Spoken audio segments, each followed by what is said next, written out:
ষড়যন্ত্রকারীরা এখনও নির্বাচন পেছাতে তৎপর বলে মন্তব্য করেছেন বিএনপি চেয়ারপারসন উপদেষ্টা আব্দুস সালাম।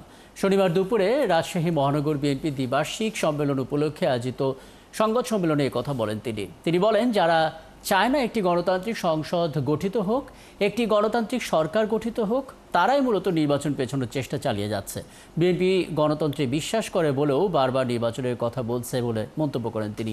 এ সময় তিনি আরও বলেন, রাজশাহীর থানা, ওয়ার্ড আর মহল্লা কমিটিগুলো করা হয়েছে, এখন মহানগর কমিটি গঠন করা হবে।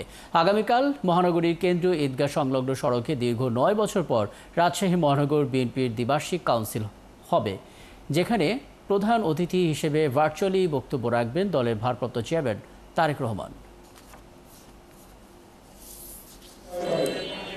যারা ষড়যন্ত্র করে, যারা চায় না একটি গণতান্ত্রিক পার্লামেন্ট গঠিত হোক, যারা চায় না একটি গণতান্ত্রিক সরকার গঠিত হোক, তারা বিভিন্ন কায়দায় চেষ্টা করছে এখনো কিভাবে নির্বাচনটাকে পিছানো যায়।